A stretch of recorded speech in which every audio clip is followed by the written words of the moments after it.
Hey everybody, it's Brian Asbury, and I just wanted to welcome you to today's episode. If you could, like today's episode, hit that subscribe button, and let's continue to grow the developmentally speaking brand. Today, my guest is former WWE superstar, the man who made his return to the ring this past weekend, the Ripper, Paul Burchill. Paul, how's it going? It's going good, thank you. I wrestled on Saturday for the first time in 5 years. Felt great. I I I slimmed down a bit recently and just kind of wanted to see how that felt. It felt fantastic. I actually felt snappier and better than I've ever felt in the ring, to be honest. And came through with obviously no knocks or anything, and just felt great. Sunday was back in the gym. And it was a good reception. I think Gangrel was the perfect opponent for you that night.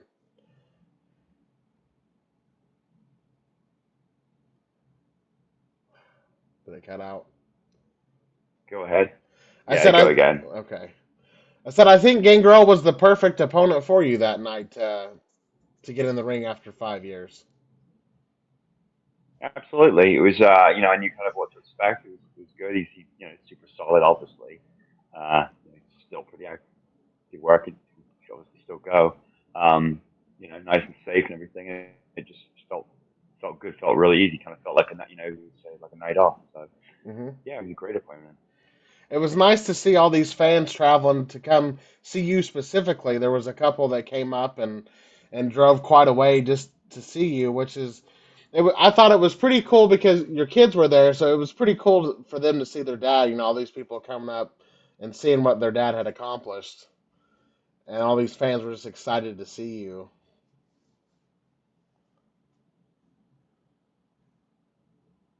It was cool. It was cool seeing all these people. I met a bunch of people that said they were coming to the show.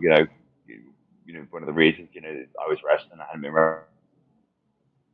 Um, yeah, it was kind of kind of heartwarming, to be honest. Hmm. Meeting those people. How cool it was to see all these people come up, and I thought it was really cool that your kids were there and they got to see all these people come up and recognize and tell these people telling how much they meant, how much you meant to them, during that time in WWE. Yeah, it's funny because people always they'll say, "Oh, I really enjoyed your work," etc. I get that a lot from people, and they say the pirate character, it's just kind of a short amount of time, but I kind of forget that defined a lot of Hmm. what people saw, and it's true. I mean, a lot of the stuff in your wrestling it can be kind of forgettable. It can be especially when you're not sort of very character driven or anything like that, or you're kind of not really involved in anything really uh, monumental or concrete kind of thing. So, when you have something like that where you got to do that, you forget that's what people remember. That's what they enjoyed, especially when you're a good guy. So, I think over the years, I kind of it's downplayed it a little bit, and Hmm. I'm like, no, I should kind of embrace it a little bit. People enjoyed it, and it was different, and it was, it would have been great for it to go a little longer and everything, but that isn't always the way. But yeah, it's kind of funny, and I'm always like, oh yeah, the pirate. I'm like, okay, yeah, that was like a short amount of time, but again, that's me downplaying it and everything. Hmm. So, but yes, it was cool, for my younger kids who never saw me wrestle and everything, and I took a number of years off, and there were different reasons for it. I mean, the wrestling scene wasn't what it was when I left WWE. And Hmm. you've got to kind of get on with your life, especially if you intend to be a have a positive move forward, family, everything like that. You kind of have to make that decision, and I had to make that decision. And I think those years away did me good. It was fine. Those say 10 years after leaving WWE, then maybe I would have been more active if the Hmm. circumstances were there to do it. But you get out of sight, out of mind, and then you just kind of not really forget about it, but it's not a priority anymore. And it's Hmm. been a few times over the years where I've been like, gosh, I'd love to dip my toes back in. I'd like to sort of see what it would be like. And I'm kind of at that point now where I'm like, okay, well, I finally got out, say schedule wise could make it happen and everything. Hmm. So, I'm just kind of exploring it. I'm probably fitter than I've ever been and better shape than I've ever probably back in 2005 kind of shape kind of Mhm. thing. So I think I shocked a lot of people on Saturday. Were like, holy moly, we're Mhm. like in really good shape. I was like, yeah, I'm good. I'm kind of trying to take care of myself. So it felt I felt great on Mhm. Saturday, like really good. So I think work rate wise it's there. And injuries or anything, I have no issues. So we'll see. I seen a lot of the comments was, Paul Burchill looks great. Harry Smith posted a picture Yeah. with you, said you were in tremendous shape. Everybody did, like they were surprised to see you and they were happy to see you. Yeah, oh yeah, it was nice. I haven't seen Harry in a while. Harry's in fantastic shape. Good lord. Yeah, He gets it was good. He was like, oh, you look good, mate. I'm like, wow, coming from you, that's something yeah. fantastic.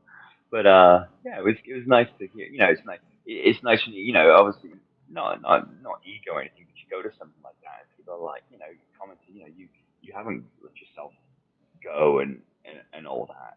Mhm. People say, "Oh, you're in great shape." I'm like, "Yeah, if your kids keep you young," I'm like, "They do both," sort of thing. So it was, yeah, it was cool.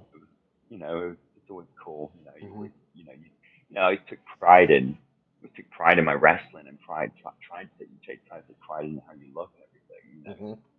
It's just nice to not one of these guys that's been away for a bit and comes back and you're like, oh, geez, like, Mhm. it's, Yeah. hopefully it's that. Oh man, okay, like, that's not looking too bad there. Mhm. I think the But one yeah, it was thing cool, but it was good seeing people. I think the one thing everybody was looking for was the hair when they were looking for Paul Yeah, Burchill. Yeah. yeah, the hair was the first thing to go. Good lord, yeah, it's not practical, so I keep it short now. Mhm. Fight the gray away and all that. But it's just kind of yeah, that's kind of how it is. But I think it's good. I mean, it's Mhm. different kind of different look to anything. Mhm. It's funny. The whole time in WD, where after a while you're like, hey, I'd like to cut my hair. I'd like to have it short. So I was like, oh, I really like to have short hair. As soon as you don't have short hair, you're like, oh man, that long hair was cool.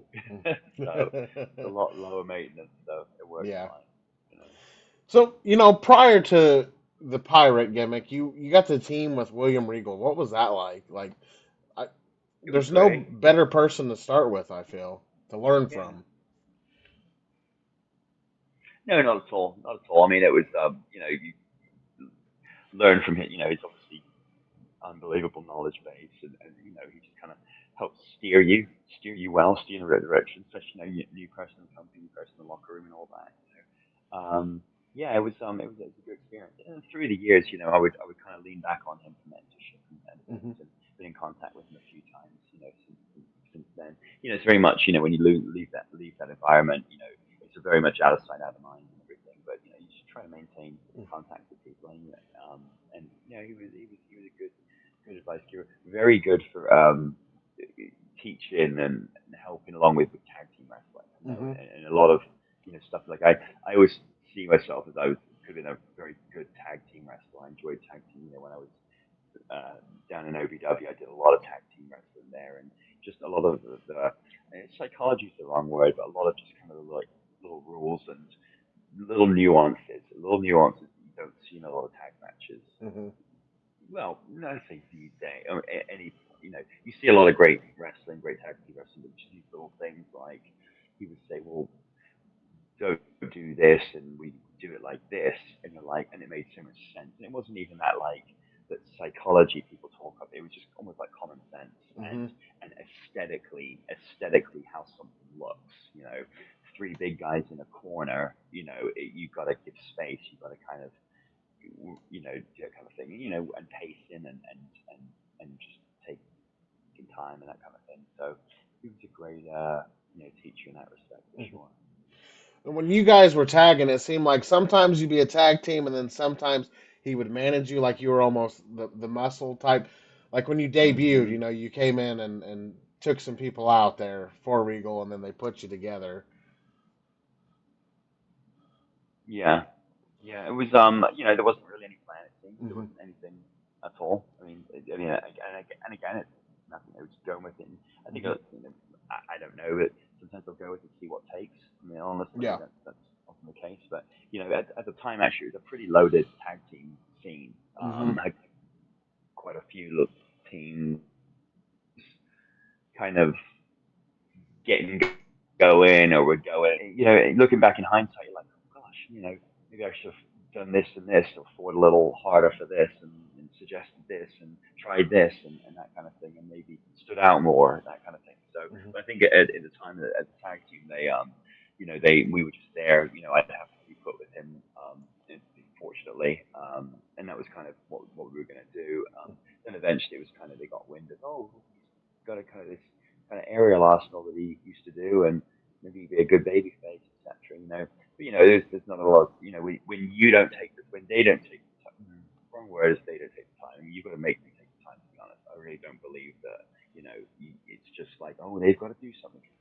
You have that attitude, nothing happens to you, and it doesn't. Hmm. But maybe me have thought, okay, how can I develop myself more? How can I be different? How can I, um, I'm different anyway, but how can I stand out more? How can I not just be, just on a tag team or Regal's lackey or something like that. Hmm. So there's other things when you look back, you're like, oh, I could have done it like that, I could have done it like this, and maybe develop the character more and that kind of thing. So, but it's all hindsight 2020. Hmm. So you were tagging with Regal, and then who came up with the pirate gimmick, your lineage, as they said, with the angle they went with that? That was Vince's idea apparently.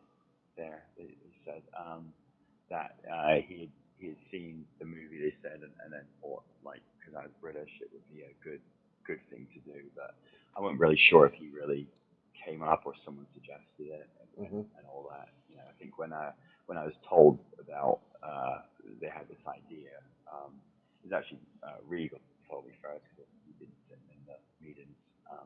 He said, they're going to come with an idea for you. It's this, and I was kind of like, well, I don't really want to do that. I like kind of where I'm at, what we're doing right now. I feel like we can kind of take this a little further and Hmm. do something with it.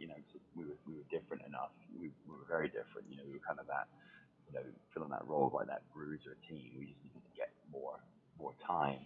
Um, and yeah, and they said, you've got this idea, and it was right before Royal Rumble, and then I kind of got to Rumble, and they said, you need to get with Mr. McMahon. So I went and found him, and I said, he's got an idea, and he told me, and I was like, oh, okay. Um, but I don't know that he knew really what it was or what it was going to be, or Hmm. kind of the initial thing was to make it funny. I mean, that's the thing. It was like let's make it like kind of funny and silly and that and I look back at like how I worked at the time. Uh, I hadn't done a ton of work as a solid baby face Hmm. over the years. I'd done the now and then. In England, you get a lot of experience working their what we call the holiday camp. Pretty well known thing there that we work a lot of matches. We did a lot of matches with belt. Matches is a good guy then, but it's kind of very different. And I feel like I switched too much Hmm. when I switched to the pirate. It was like I became a different wrestler and not one that really suited me or suited my style or suited my personality. More of that dastardly, cheats a little, super aggressive. Hmm. I I I'd gotten with Vince at one point once I was doing it for a while, and I asked him how he thought I was doing. Well, he said he basically said, I should be working like a heel kind of thing, and I was like, oh, okay, yeah, I didn't really come. Now again, you look Hmm. back, you're like, oh, if I'd have just like thought about it, or had the people in my ear with the experience to say, hey, this is probably the direction you should take this, but you were kind of just left to work it Hmm. out, which again you should be able to. It's you look at it like that. Not going to blame anything. It's yourself, but it definitely and that's why in like subsequent years when I've been asked to do the gimmick or I've done it now and then a couple of times, it doesn't feel Hmm. it doesn't feel natural to me. It doesn't feel like that's what I should do. When I kind of went away after Pirate and spent a year kind of redeveloping character, came up with Mike Bucci, who came up with the Ripper sort of persona, I guess. It wasn't a good guy or a bad guy. It was just whatever circumstances. Now Mhm. it's kind of drilled that into us, and rightly so. It was saying that you good guys, bad guys, it doesn't really matter. It's the circumstances kind of dictate, and that's kind of how I was. When my music came, someone was going to be put through a bit of a war, and that's Mhm. kind of how it went. That got over well with the crowd Mhm. because they just knew what they were kind of getting when they heard your music, and it didn't really matter. It was just like that in between guy, but and would have transitioned really well up onto the roster. If Mhm. it had Oh yeah. continued through like that, it would have been a great fit in like the ECW at the time. So, and again, it went in a different direction, which was fine. But yeah, just kind of had I been working more like that Mhm. when I was doing the pirate, Mhm. it would have been, I think, different for it as well because it would have been, just been this kind of no real change to my work rate or Mhm. my how I worked. And it would have been visually pretty good. But again, I was in that mindset. Oh, I'm a good guy. I should sort of Mhm. wave at the crowd and pan to the crowd and make these comebacks and that kind of thing. I'm like, nah, not really me. And that still isn't me. That Yeah. still isn't. I love being a good guy. I love being a good guy 'cause I'm actually quite a nice person. Mhm. It was kind of cool before the show on Saturday, and this kid going, and I'm just kind of I'm not having to kind of you know heal up with these kids and everything, which isn't like what I like doing. But then work more like just an aggressive, Mhm. how I work. I think I've got a unique style, Yeah. somewhat. I've kind of got over the years it became more of a ground based, ground and pound kind of fast Mhm. paced kind of thing.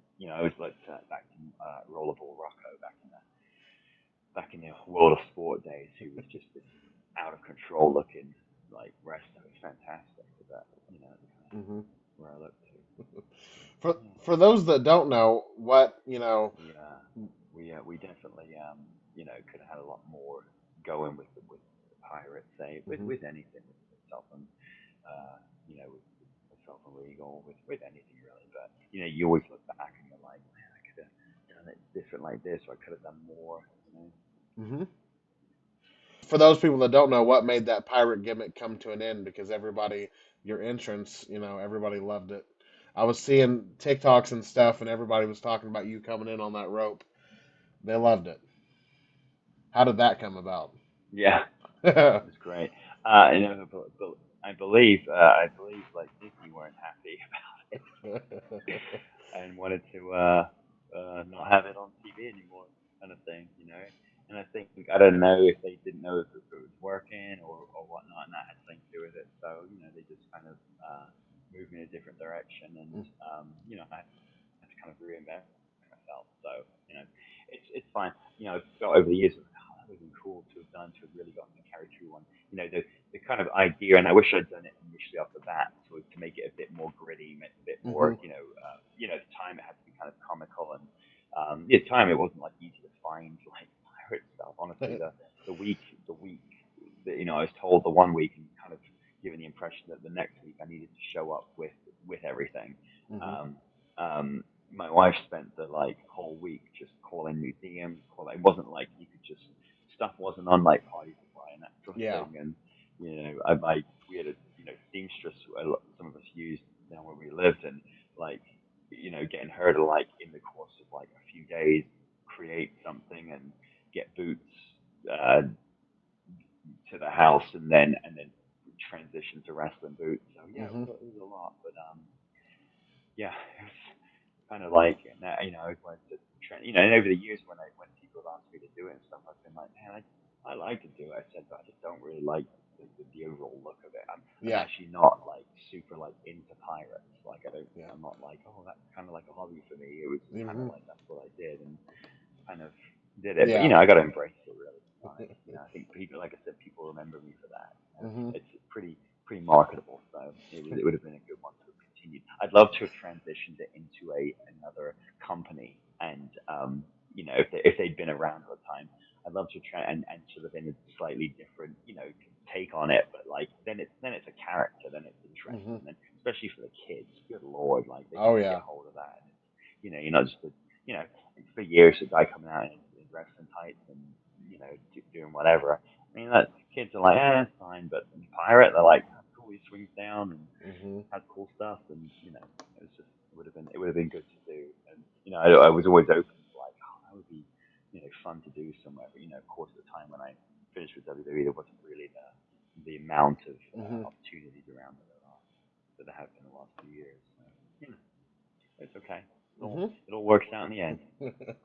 So after we transitioned from the pirate gimmick, how long were you off TV? Because then did you come back and start teaming with Dave Taylor shortly after? Yeah, well, really, it was you get kind of like, hey, we're gonna repackage you, etc. And I'd injured my knee. I'd injured my knee pretty. I'd torn my ACL and MCL actually on the first the first match during during the day Hmm. that I was having as a pirate. So, I needed to kind of rehab this knee there, but I kind of knew that the surgery wasn't really going to, I was told surgery isn't really an option because, your spot might not be there on TV, etc. So I just kind of had to work with it. And that's kind of what a lot of my more grounded style Hmm. came into action there because, I didn't really have the confidence in my knee. Now, over the years, obviously built up the strength and everything, so I didn't have no issues anymore. But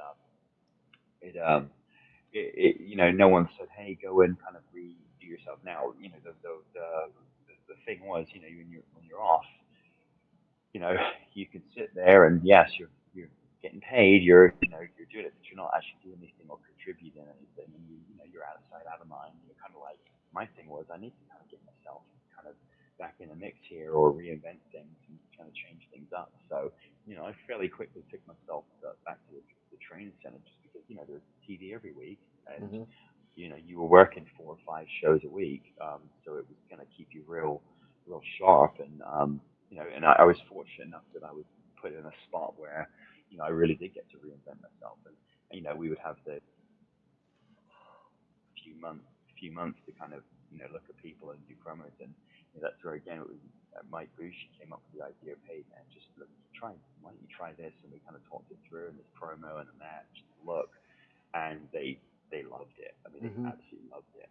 And so kind of from then on, it was a case of when's it going to happen? How's it going? It was just kind of like, and then I was kind of on, I was really doing well, and it was kind of match wise, promo wise, and look wise, and overness there, and all that sort of thing. So it was just a case of when was it going to happen? And then when ECW came along, it was like, oh, this is perfect. It was Hmm. just a case of working Hmm. it in, and kind of thing. And there were a couple of different, opportunities to kind of come in and everything, and they kind of went in different directions at different Hmm. times. But and then yeah, I was put with Dave Taylor, which was fantastic, and it was sort of for like almost like the summer loop on the house shows. We were good heel tag team, ton of heat on shows, working with great partners. We were paired up with like the Majors brothers.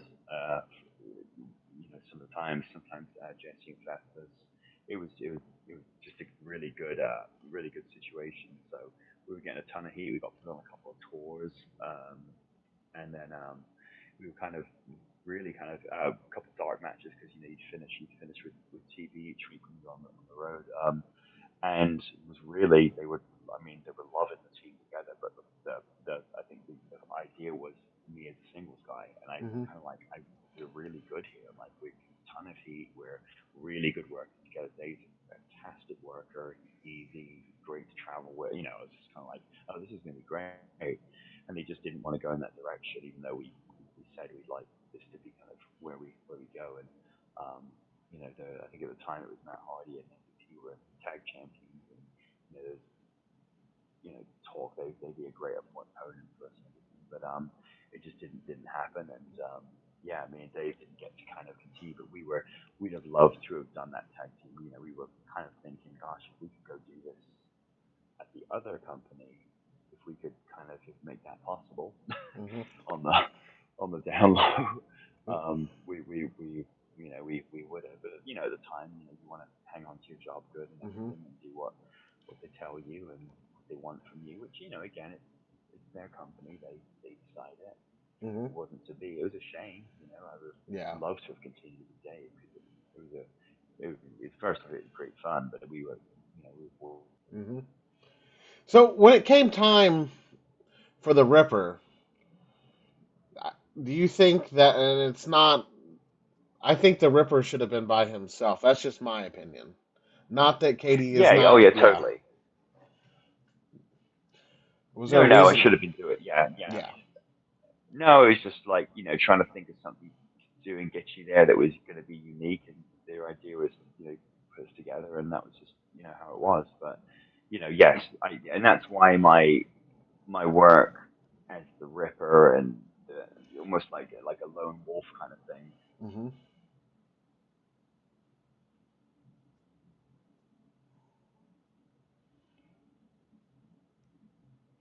You have a manager. Mm-hmm. If you have a manager, you have someone with you. You've got to that's a, I mean, you got to use them. You've got to use them. So again, it kind of depletes you. Or yes, it can potentially get you a ton of heat and everything, but it depletes. You're not this. But again, how well is a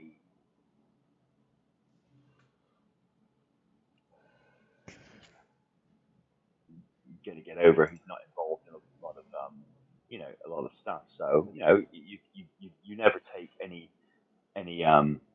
you're given and just kind of throw it away. You use it and decide that she was good. So that was that worked out fine. But if you're not consistently Mm-hmm.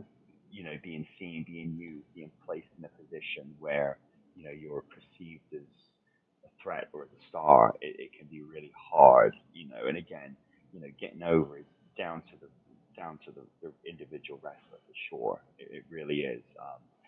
Sometimes things aren't working in your favor, but that's not to say that still can't happen. Mm-hmm. Sometimes something can catch, and then it works. Work wise and everything, they were super, could have been happier. Mm-hmm. So it just things, yeah, and sometimes they just work out in a certain way, and that's how it is. Mm-hmm. So after your time in WWE came to an end, it seemed like you kind of disappeared for a while, and for good reason. Like, I you know, did, we yeah, I did. and you're able to be successful in other Um, avenues, and not a lot of people, yeah, yeah. It was, like, their no, mindset is I'd been wrestling kind or of, nothing. yeah, I'd been planning and doing what I needed to do so, and had goals and had long term goals, and kind of knew, you the life you want, the lifestyle you want, so you've got to kind of move towards that. And wrestling just wasn't in that. It wasn't gonna fit in there. It wasn't gonna be beneficial to do it. And again, as I said, I was saying to people this weekend, I was like, had the horizon looked differently in Mm-hmm. terms of the availability of full time employment elsewhere at other places, then I would have probably staying in wrestling. And Mm-hmm. those years that after that, where I was kind of in my prime, I would have continued. It wasn't through not wanting to; it was more out of necessity. Mm-hmm. It just kind of wasn't something that I could make happen. And then you finally get to a point where everything kind of lines out.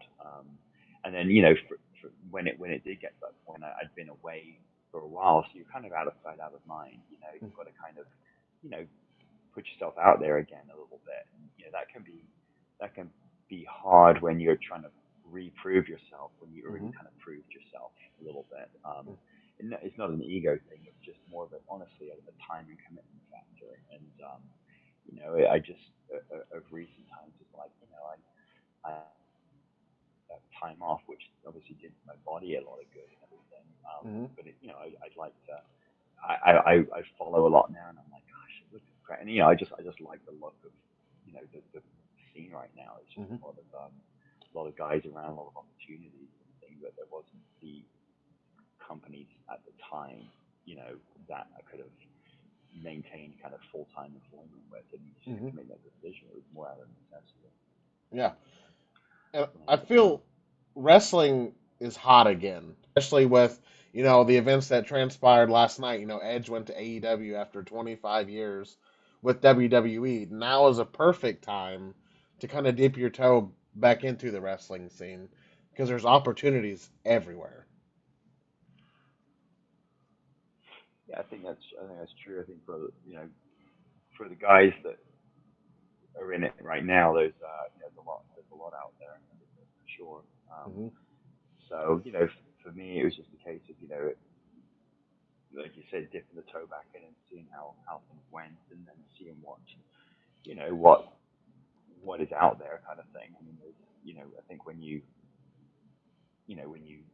maintain your health and Hmm. you stay on the right track with things, I think you can be appealing, especially